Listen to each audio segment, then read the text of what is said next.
So the Super Bowl happened recently. Everybody's been talking about the halftime show. You know, the homie, one of my top two rappers, Kendrick Lamar. You know what I'm saying? The other one is like Lupe Fiasco. You feel me? But my all-time favorite rappers, Kendrick Lamar and not Lupe Fiasco, but Kendrick Lamar. He was the halftime show. You feel me? And he kind of did his thing.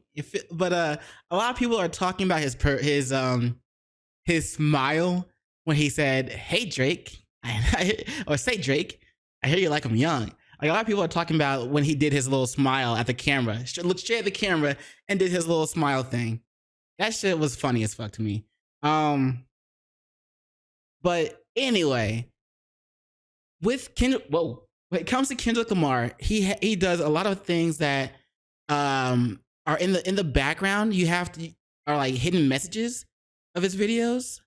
But since he does a lot of those things, you can expect that his halftime Super Bowl show will also have elements of hidden messages in them. So that's what we're gonna go over in this video. We're gonna check out. Here, let me just show you. Let me show you. Kendrick Lamar's Super Bowl performance, the hidden message. So let's get it.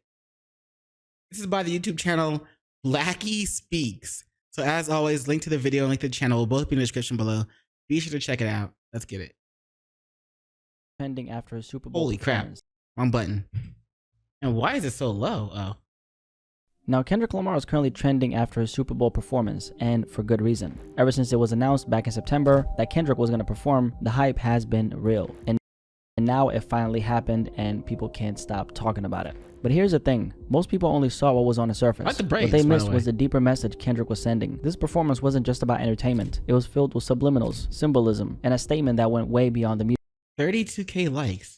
So in this video, we're breaking it all down. What Kendrick was really trying to communicate and why this might be one of the most important Super Bowl performances we've ever seen. Let's start with some of the basics, what I'd consider the less exciting but still important details. First, we have the A chain, which caught a lot of people's attention. Some fans believe the A could be a subliminal shot at Drake, referencing the A minor line from Not Like Us, or even Drake's real name, Aubrey. While there's definitely a possibility, if you ask me, I think this is more about Kendrick promoting PG Lang.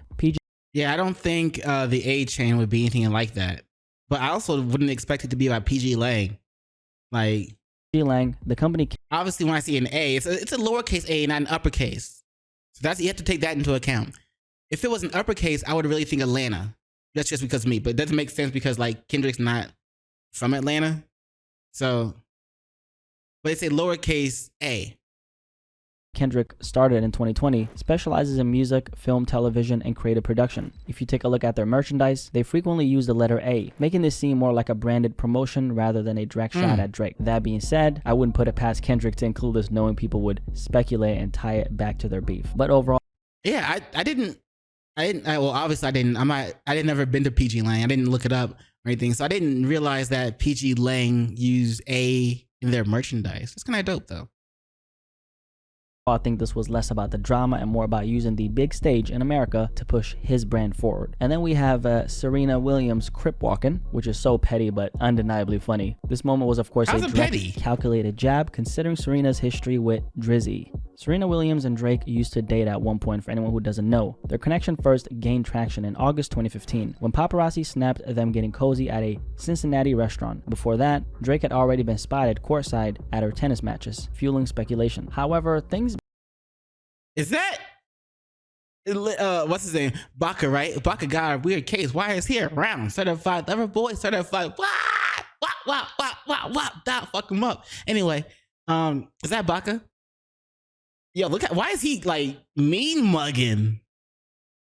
Yo.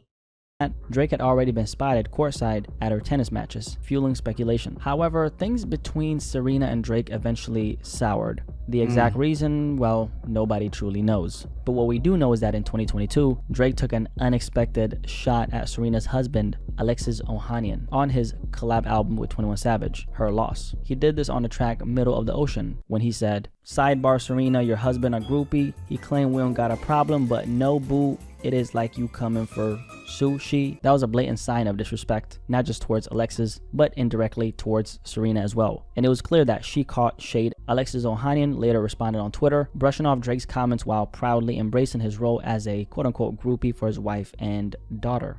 Very respectable man. Fast forward to the Super Bowl, and Serena's playful yet symbolic crip walking during Kendrick Lamar's performance almost felt like a subtle but satisfying clapback for the both of them. I think the deeper context definitely made it hilarious in its own right. Whether intentional or not, which it probably was, it was another reminder that hip-hop and pop culture history always finds a way to resurface. So Serena... Why'd you call it petty though?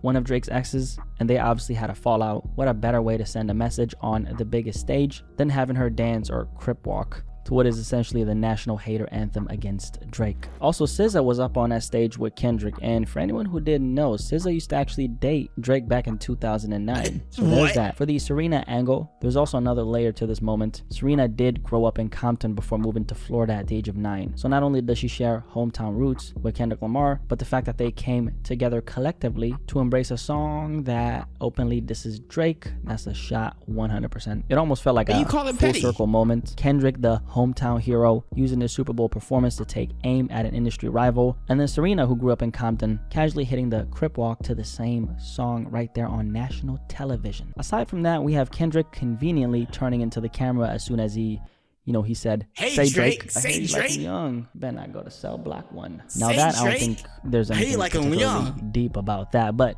if you guys seen the look on this guy's face when he says that, I ain't really gonna say anything. Just look at this guy's face, bro. This face has hate a million times written all over it, okay? Now that aside, let's actually go over the real shit. Hate with a side, a smile. If killing them with kindness was an emotion, bam, Kendrick pulled it off. Killing them with kindness. But it's not really, I guess with kindness, like he just like demolished Drake. Why don't you ever climb? Why are you not climbing up on my shoulder anymore? What's going on? Do the thing. Do the thing. Did you eat too much? Are you fat now? You got a little belly. You got a little belly now. I'm on my shoulder. There you go. Now, okay? And this is something you're probably only gonna hear Wait, what are you doing? Nobody breaks this down like me. So how about drop a like He's on the chair. This video for your boy. So most people obviously paid attention to those surface level things like the A-Chain, Serena, and all that. Those things aside, this wasn't just a performance. This so-called performance, okay, this was actually a political statement. The show opened with none other than legendary actor Samuel L. Jackson introducing Kendrick Lamar. But this wasn't just an introduction. Samuel was the one that keeps going, motherfucker. Jackson was dressed as Uncle Sam, the well-known symbol which is supposed to represent the U.S. government. So okay, facts. This reminded me that I had other clips I wanted to show during this while I reacted to this. I didn't know what was going to be in this video, but I knew I wanted to show these other clips either before I reacted to this video, during, or after. So let me show you this one right here first. It's by Marco J. Williams, and it's just analyzing Kendrick Lamar's Super Bowl performance. Show. Wait. Kendrick Lamar is so talented. Apparently a game took place during his show. Is there, can I zoom? All right. This halftime show was pure art, and it was much deeper than a diss to Drake. Let's first address how he says the revolution's about to be televised. You picked the right time, but the wrong guy.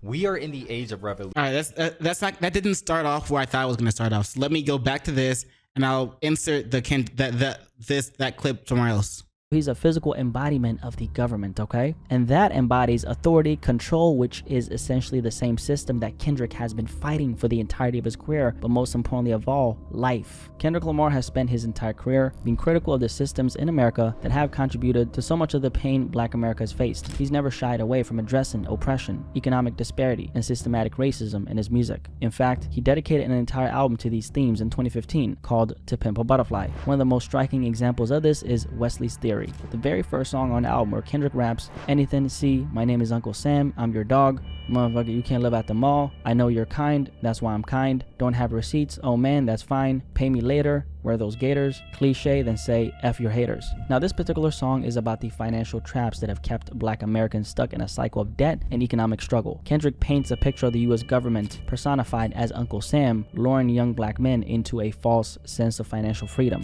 encouraging them to overspend, indulge in materialism, and accumulate debt, all while knowing that facts on that. Like, imagine, right? If all the rappers, all the rappers, especially the black ones, imagine if they bought land instead of like jewelry, cars, houses, I mean mansions. Imagine if they bought land with their money and started building communities. Imagine if they banded together, bought land, built communities, and then moved the black people out of the projects to help maintain that land, or to like get to build things for them, and give them jobs and things like that, housing, all of that. Like its own little community, separate, like not separate, but like its own little community. Imagine if they did that, and then just like the people who are living on that land could give back by obviously paying taxes, but they would have to pay double taxes to the states and the rappers who bought the land. So I guess taxes is not a good thing, but like they could work out some type of way to where like there was a reciprocation going on over there, like some type of transactional reciprocation. So while they're living on that land, or at least to help pay for the land while they're living on it, to help pay for any type of land tax that the rappers are dealing with, to help pay for that while they're living there. That way, nobody is really at a loss. You feel me? But imagine if they built communities, built schools, and then made sure that they put people in charge of the schools that would teach those young children certain things, or like what they needed to know, like how to file taxes and how to manage a budget and things like important things, not just like the stupid shit. Like not all the shit you learn in school is stupid. Teach the essentials, but also teach what the schools in these other states aren't teaching. And start a community, raise people. Like, imagine if they did that instead of just buying jewelry, cars, clothes, houses. Imagine if they did that instead. The system is designed to keep them from ever truly attaining wealth. Simply put, it's a trap. And Kendrick, being as intentional as he is, wasn't just referencing this song for nostalgia. His decision to have Samuel L. Jackson, dressed as Uncle Sam, introduce his Super Bowl performance was a callback to this very idea, reminding us that financial literacy, systematic racism, and the exploitation of black culture are still very relevant conversations today. Wesley's theory is a direct reference to actor Wesley Snipes, who famously went to prison for tax evasion. Kendrick used Snipes' situation as a metaphor for how the system sets up black artists, athletes, and entertainers to fail financially. Wesley Snipes was one. I'm still a little bit sour that there won't be a Marvel Blade movie, apparently, because like in the Deadpool and Wolverine movie, they like kind of teased a Blade movie, but I think I heard that they canceled it, so that's kind of fucked up. One of the biggest actors in Hollywood, but after failing to pay millions in taxes, the American government came down on him hard. While tax evasion is a crime regardless of who commits it, Kendrick's point is that black celebrities are often placed in a financial trap, encouraged to spend recklessly, not given the tools for financial literacy, and then penalized harshly when they make mistakes. Kendrick's message in Wesley's theory is that the system doesn't just allow black success, it profits off of black success while making sure that the wealth never truly stays within the community. The government gives opportunities, loans, and access to luxury, but then punishes those who don't navigate the system correctly. It's a cycle, one that's intentionally designed to keep black people chasing wealth without ever achieving true financial independence. And when you bring this back to the Super Bowl performance, the symbolism becomes even clearer. Samuel L. Jackson as Uncle Sam wasn't just a random creative choice, it was a statement. Kendrick was showing that the same oppressive forces he's been rapping about for years are still at play, even on one of America's biggest stages while he's on that stage. Of course they. What the fuck you mean? Of course they are. Essentially, Kendrick is saying the same forces that allowed me to get on the stage, the ones that helped me get to my success and wealth, are the same forces still controlling the game while I'm performing on this stage.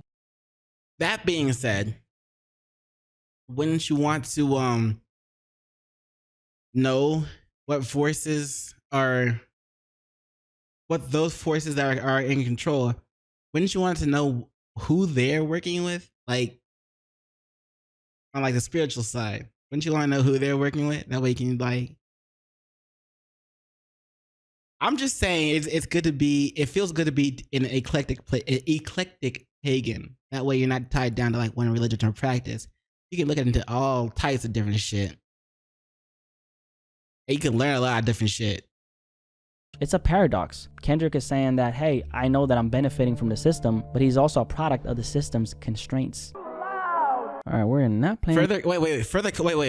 System, but Further context: the industry profits off Black culture, but doesn't want it to be too raw, too real, or too disruptive. Kendrick is being told to stay in line, is what that text says. He's also a product of the system's constraints. All right, we're not playing. Which is what he means by he's a product of the system's constraints, because he's still being told to stay in line.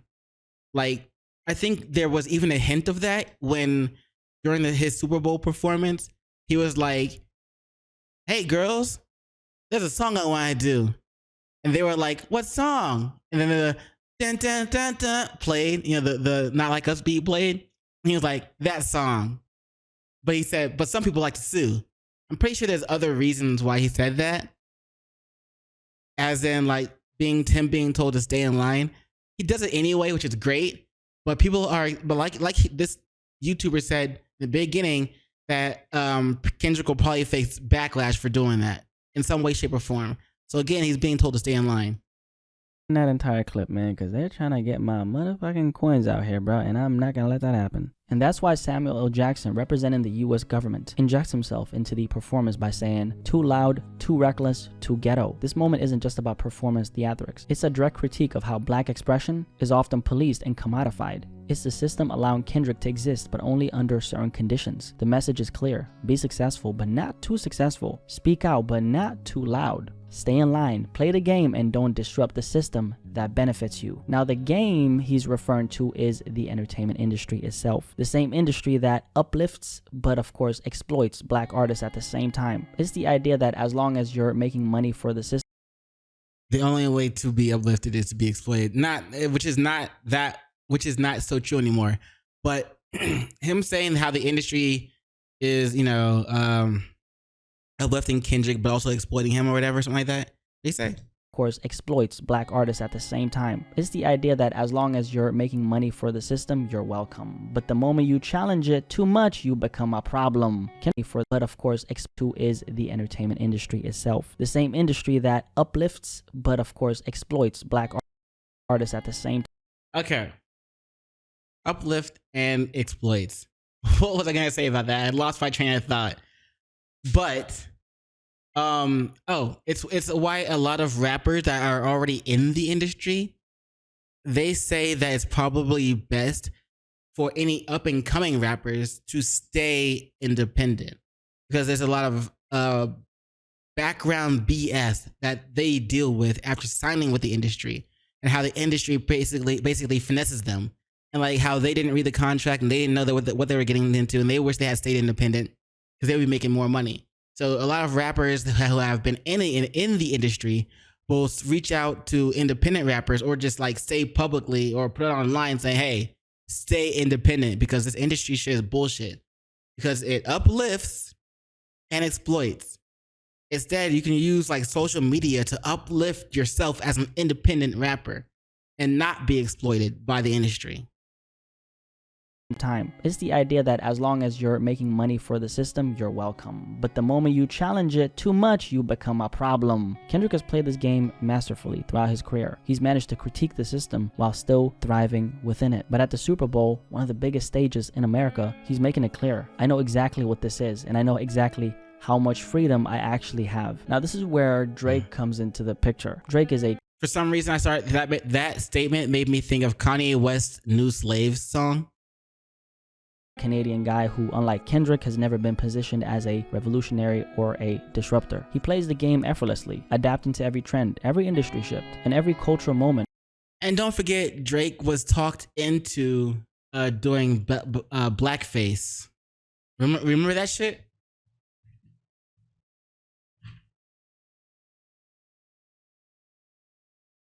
Oh, crap.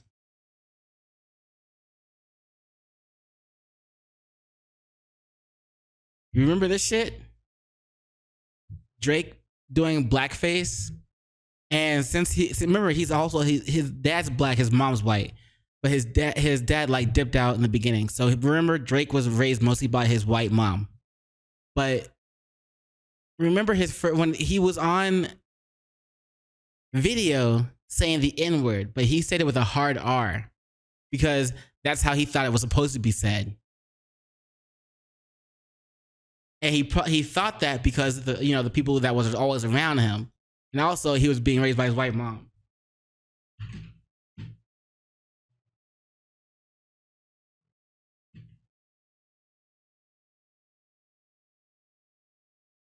It just sort of, it bugged me, man. It bugged me because it was like somebody I looked up to at one point. It was somebody that I was like, I used to see out and be like, yo, that's that nigga. You know what I'm saying? He's doing his thing. See what I'm saying? Do you need to hear it again? It was somebody that I was like, I used to see out and be like, yo, that's that nigga. You know what I'm saying? He's doing. Again? All right. One point. It was somebody that I was like, I used to see out and be like, yo, that's that nigga. You know what I'm saying? He's doing. Again, why Kendrick said, I don't like the way you say nigga. I don't want to hear you say it again. In that song, was it Euphoria? I think it was Euphoria. And let me know in the comments below what it was. But yes, why he said that. Because there's that, Drake saying the hard R.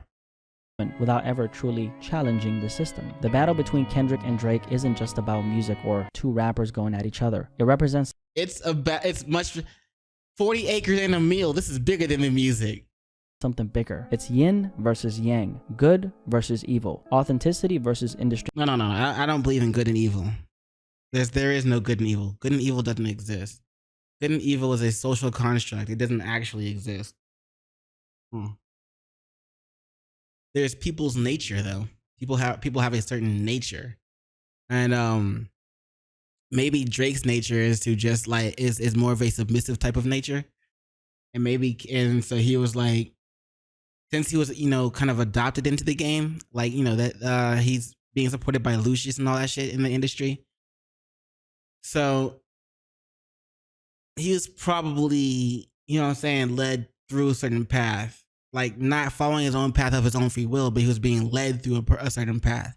And so he isn't, he's not necessarily evil, and Kendrick's not necessarily good, but like Drake, when the Drake had a nature and Kendrick had a nature, and those natures are opposing each other, and Kendrick came out to win because it's low key a more high vibrational type of nature. You know what I'm saying? Because it's more high vibrational, it's gonna be that the low vibration of bullshit that Drake was spitting.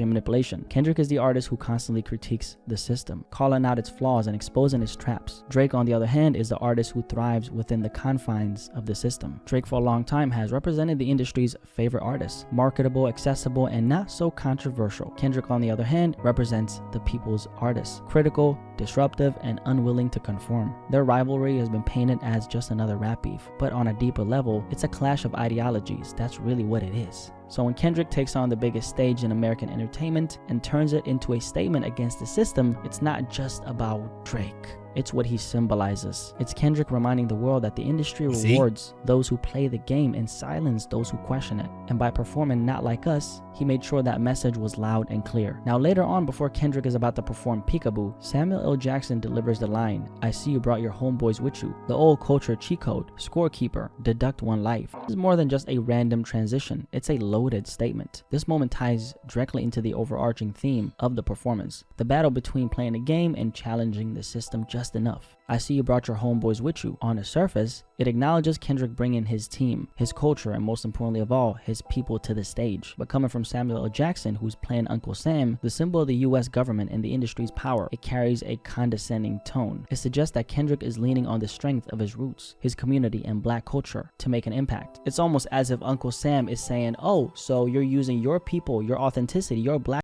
What was that spray? What the fuck was that? ...blackness as a way in? And it's funny because blackness is literally the source of everything in the energy. He put a random banana. All right, so he knows that people have a short attention span, and they might get tired of seeing him being in you know, when he shows this kind of situation. When he shows this kind of scene, he knows that people might be tired of that, even though he's flipping between like video footage, this other random types of footage. He's always swapping, right, to keep the people's attention. But he knows people might get tired of this, like, you know, showing this scene. So he sprays himself and puts a banana on his head, I guess. Entertainment industry, music, style, culture, but when it comes to the image that the industry wants to represent, it's often watered down, controlled, or repackaged to be... Also, this is a long segment of him doing this scene. ...more digestible for mainstream audiences. Hip-hop, R&B, and black culture as a whole have shaped every major movement in music and entertainment. Yet the industry has historically treated black artists as both the foundation and the afterthought. Black artists are expected to innovate, set trends, and define culture. But when they become too outspoken or too disruptive or too unapologetically black, they're met with resistance, and this is that resistance at play. When Samuel L. Jackson as Uncle Sam dismisses Kendrick's authenticity as just a cultural cheat code, it reflects how the industry uses black culture while trying to control who gets to profit from it. So this could be a subtle dig at how the industry exploits black culture, allowing artists to bring their background into the mainstream only when it benefits the system. Also, he's right. You know how much influence black culture has, especially in music. Like, rock was originally a black thing. You know what I'm saying? Like, that's just one thing that I can point out. But there's so much shit. There's so much shit that has black attachment to it, but that was adopted by white people and shit. And then they kind of like claimed it. Like, I even saw a video about, I think I had it on, I think I have it saved somewhere. I don't know if I have it saved. But I saw a video that was talking about how cowboy used to be a racial slur towards black people, because like the black people had to handle the animals while the masters were like chilling inside or some shit. So it was like, hey, cowboy, go, you know, wrangle in the cows or some shit like that. But eventually, like, the white people adapted it for themselves, and it became a cool or a term that was used more positively. You know what I'm saying? Just look up the history of cowboy. I'm pretty sure you'll find it. But like, bruh, there's so much shit that the black people have influenced into society. There's so much shit. Performing peekaboo. So let's talk about the white outfits, okay? Because those white outfits right there is definitely more than just a fashion choice. If you follow Kendrick's career, you know that he doesn't do anything without intention. In a situation like this, there's a strong argument. Look, this guy right here, man, is going hard as fuck. Everybody, like, this guy right here and this guy on the side of him, they're not going as hard, but this guy's going hard as fuck. Watch this shit. Watch that shit. Kendrick's career, you know that he doesn't do anything without intention. In a situation like this, there's a strong argument that this was a direct reference to the KKK and the idea of America. All the dancers dressed in white, moving in unity, while Kendrick performs a song that directly calls out Drake, who's supposed to represent the system. That visual alone is very symbolic. The Ku Klux Klan, also known as the KKK, is known for wearing white robes, representing white supremacy, oppression, and the same systematic racism Kendrick has been speaking out against his entire career. And let's not forget that hip-hop has been calling out America, from Ice Cube to Tupac, and now Kendrick is continuing that tradition on one of the biggest stages in America. This could also be a reference to Colin Kaepernick. The NFL has a complicated history with race, from how the Colin Kaepernick situation played out to the way black artists have been selectively allowed to perform on certain stages. And yet Kendrick gets up there and flips the entire thing into a critique of the system itself. Bro, low-key, hold on, sorry. My brain switched. Anyway, my brain left a trail. My brain trailed off when he mentioned like the how Kendrick was continuing the not, I don't want to say he's taking shots at, but like putting Triple K ideology into like his performance, not like their ideology itself, but like as a reminder, like, hey, remember like this happened, and like, saying like talking about them in some way, in a type of form, talking about them in his video. Kendrick Lamar is not the only one that continued it. Like he mentioned Ice Cube and Tupac doing it as well, but he forgot Lupe Fiasco. Lupe Fiasco's video of 1 2 3 4. His music video of 1 2 3 4 from what fucking what song was that? What album was that? I think it was the album with like just a straight up black cover on it. Give me a second. Because he's going through this whole, like, it's a 3-part fucking song. Like first it shows these images, right? Just a bunch of these images. And then the next part of the song is those same images, those same exact images on a TV, and a little black kid is looking up at it and watching it. Like there's so much behind this, and the next person is like a little white kid, but all of his images on the TV are completely different images. You know what I'm saying?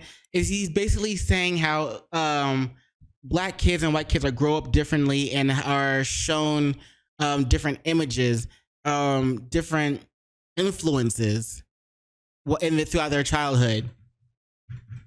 But then he comes into this meeting, right? There's a meeting. All white, a lot of, well, not all white, but all white people, but there's a meeting of different races, religions, all that. You got one KKK member here watching the black kid be influenced by all the negative bullshit that was shown on the screen to help program him. And eventually, you see this guy, the KKK guy, dancing and shit. And then he got, wait for it, it goes back to, it goes to this. It still looks like the same KKK guy dancing and shit, right? But nah, wait for it.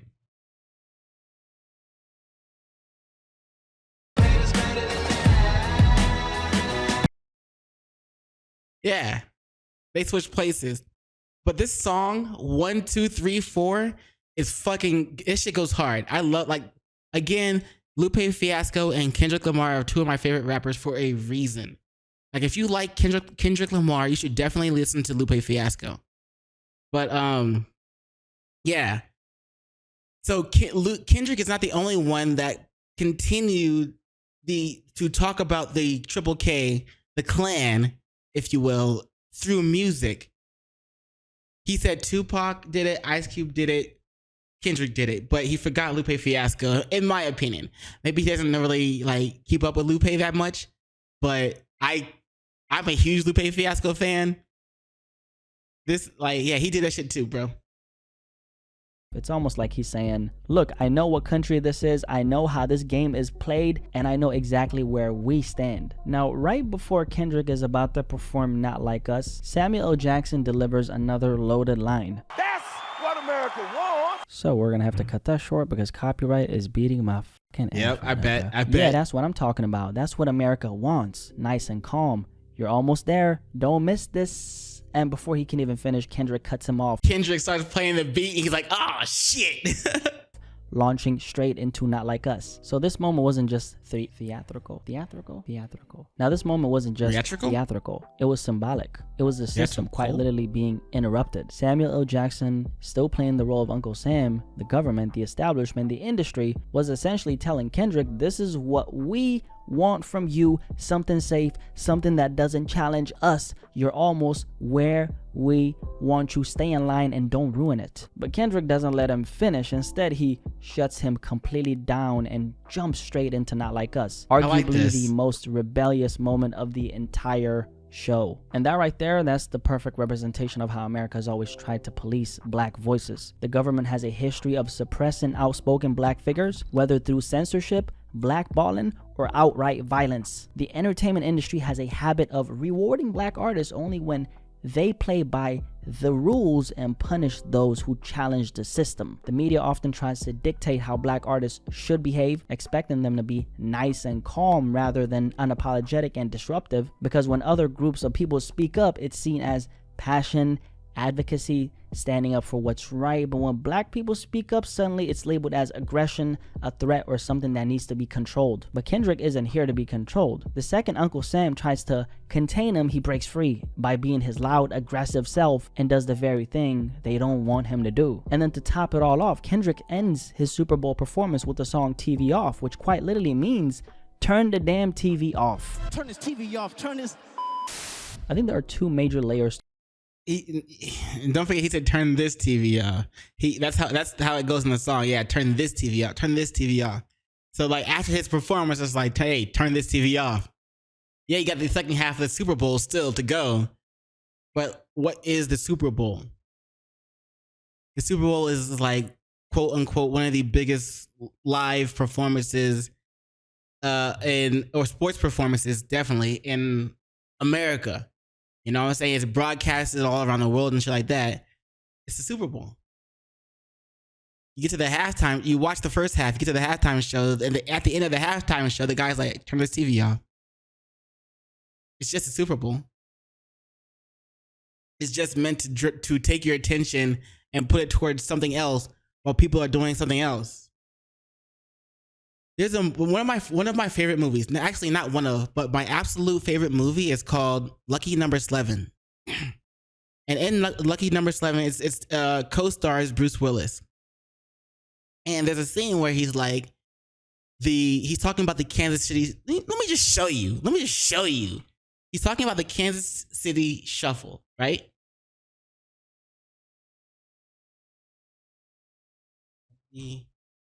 Number 11, Kansas City Shuffle. Oops.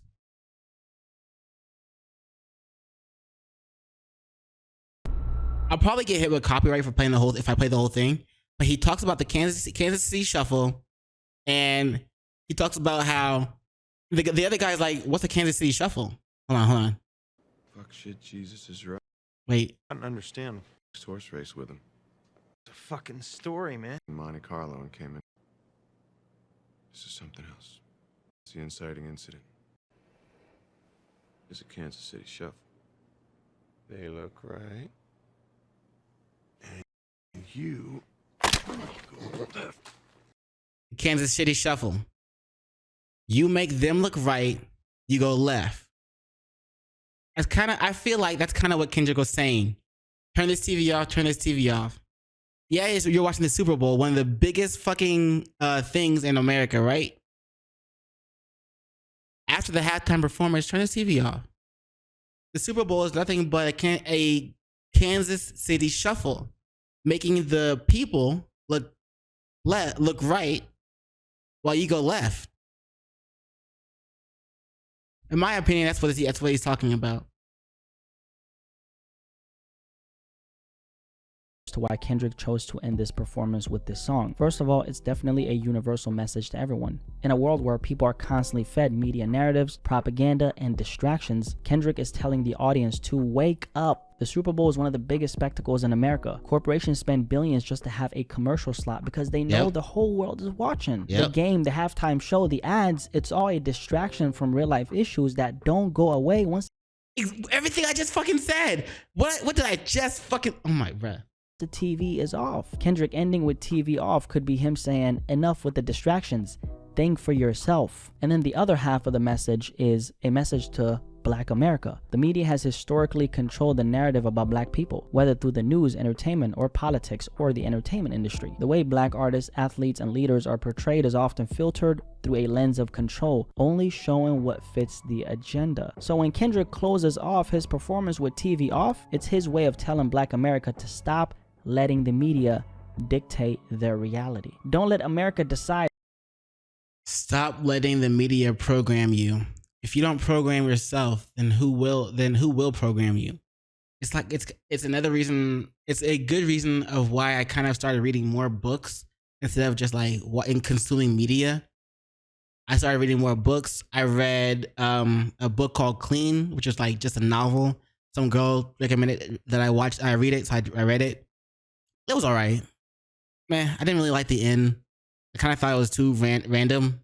But anyway, after I read Clean, I just finished today, as of recording this, today I just finished reading the Tibetan Book of the Dead, which is Buddhist teachings on death and dying. And no, I'm not Buddhist, but it's good to have knowledge of other religions and other practices. So I read it. The next book I'm getting ready to read is The 48 Laws of Power. After that, I'm going to read The Prince by Niccolo Machiavelli. And if the name Machiavelli means anything to you, then you know why I'm reading that probably.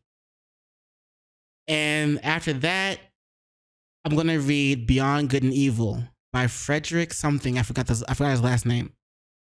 But I'm going to read Beyond Good and Evil. It's a book about like how morals is a social construct that can be broken. You don't have to follow that social construct. You can become an Oberman or whatever. Anyway. Who your heroes are. Don't let the system control the narrative. Kendrick was clearly sending a message with this performance, and I can't believe there are people who thought this was just a regular halftime show, but then again, it makes sense. The masses only see what's on the surface. That's how it's always been. Most people just saw a high energy performance, a few viral moments, and some controversy, but if you've been following Kendrick's career, you are especially the, hey Drake, I hear you like him young. already know that this man never does anything without a purpose, and that's why I respect him so much. You can't hear me break all this down and still think it was just about entertainment. Love him or hate him, Kendrick has always been about the message. He's never been the type to chase clout or drop music just for the sake of it. Every time he speaks, he's saying something, and this performance was just another example of that. And this is Yo, Kendrick, I'm gonna say it. I'm a small-time YouTuber, small-time Twitch streamer. If I say it, nobody's gonna give a shit.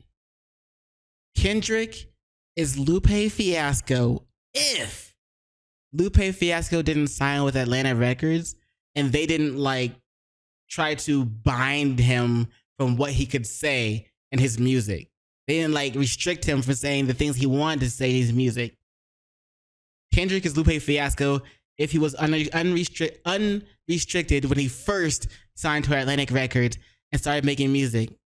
I'm talking about the album like The Cool and everything like that. Yeah, that shit would have been much better if he was signed to a label that didn't restrict him. He would have been Kendrick. I said it. Fuck you. exactly why I'm so happy he's having this moment, because we finally have an artist on the biggest stage in America who's as authentic as an artist can possibly be. From mixtape Kendrick to Super Bowl Kendrick. This guy really doesn't know Lupe Fiasco. As authentic as an artist can be, you don't know Lupe Fiasco, my guy. I've been following this guy since he first came in the game, sounded like Lil Wayne. Back when he was still, Lil K. rapping over other people's beats and finding his voice. So to see him evolve from that young kid from Compton to a cultural icon who's using the Super Bowl as a statement, that's iconic and legendary. Honestly, it's great. And what makes it even greater is how much he's able to say with so little. And this is what separates Kendrick from everyone else. He doesn't just tell you, he shows you. Samuel L. Jackson as Uncle Sam, the system controlling black artists, the dancers dressed in white, possible reference to America and white supremacy, cutting off Uncle Sam before Not Like Us, defying the system in real time, ending with TV off, the final statement, wake up, stop being distracted. Every single moment was intentional. This wasn't just a performance, guys, this was a cultural moment right here. But I'm of course just one man with one perspective and one voice, which is why I want to hear what you guys have to say about this entire Super Bowl performance. You heard exactly what I had to say. And I highly agree that yeah, the Super Bowl is just a performance, which is why at the end of the halftime show, Kendrick was like, turn the TV off. Go program yourself. Don't let others program you. Go program yourself. Go read a book. Go knowledge is power. You know how true that statement is? You better use that shit, bro. Anyway, yeah, I like that video. That was a good video. Shout out to BlackySpeakz. Link to his video and link to the channel that we just watched will both be in the description below. So be sure to check them out. And if you're watching on YouTube after I like edit this and like post it up, feel free to join me when I'm live because then you can see it there first. You can interact with me. That'd be dope, right? All right, bet. Link to my Twitch and YouTube. Well, I'm already on YouTube. Link to my Twitch will also be in the description below if you want to check that out. That way you can join me live and chime in on your feels, how you feel about some shit that I'm saying. You know what I'm saying? But anyway, that's all for this YouTube video. I'm gonna continue with my Twitch stream. I'm gonna play some Cuphead because I gotta at least beat one more fucking boss. It's like 6:33. I told myself that I would be drinking wine with Lilith and Nama by 8. So yeah, let's do the last segment of this live stream. We're gonna play some Cuphead, see if we can beat a boss, maybe 2 bosses. And yeah. But anyway, as always, thanks for watching the YouTube outro. What was the YouTube outro? As always, links will be in the description. Don't forget to do those 3 things I like to ask you to do, and like, comment, and subscribe. And don't forget to hit the notification bell for more videos. Yeah. And you know what it is after that, in case I don't see you. Good morning, good afternoon, good evening, and good night. Peace. Much love to you.